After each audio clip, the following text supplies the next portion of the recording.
Bob, you're a very humble person. I wanted to ask you about a quote you said about yourself.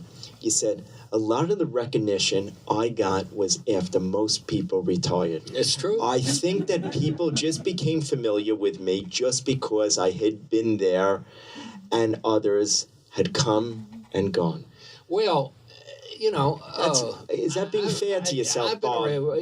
People don't believe this. I've been a reporter for 60 years, and most of that time was at CBS News. I retired after I'd been there 46 years, and then I went back to work for them last year as kind of a contributor to offer analysis during the campaign. I'll tell you one thing for sure, if I'd have known this campaign was going to turn out the way it did, I wouldn't have retired. I wouldn't have missed that. And so when they called and asked me to come back, I jumped at the chance because, I mean, I knew we had never seen anything quite like this thing, and it was a remarkable story, and I'm glad I had the opportunity to do it. But, you know, you touched on something that I must say, I'm kind of proud of this.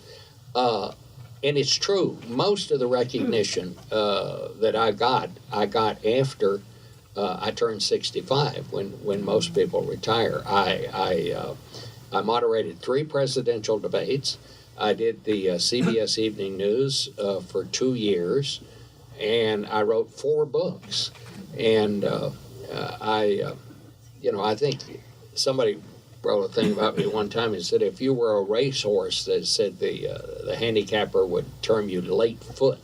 And I sort of like that, you know, and we're all living longer now. I'm 80 years old, and I still get up and I still get excited about going to the office every day, and I'm the luckiest guy in the world. I mean, when I was in the 9th grade, I wrote a story for the junior high school newspaper, and I saw my byline up there in boldface type, and it's the first time I'd ever seen my name in boldface type, and I thought, boy, that looks so great. I want to do that again. And so I did, and from that moment on, I always wanted to be a reporter. And my kids, my daughters, when they were little, they said, "Dad, did you want to be a TV reporter?" And I said, well, they didn't have TV when I was little. They didn't have it until the 8th grade. But, I mean, just think about that. And, you know, as we think about the technology revolution that we're going through now, think about nobody my age wanted to be an astronaut because there was no space program. That all came,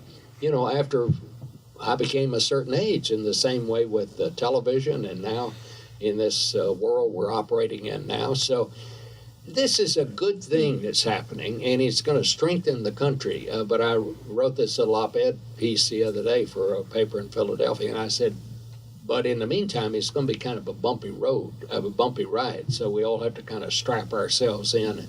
And number one, just understand where we are and what the impact that all this is having on our culture.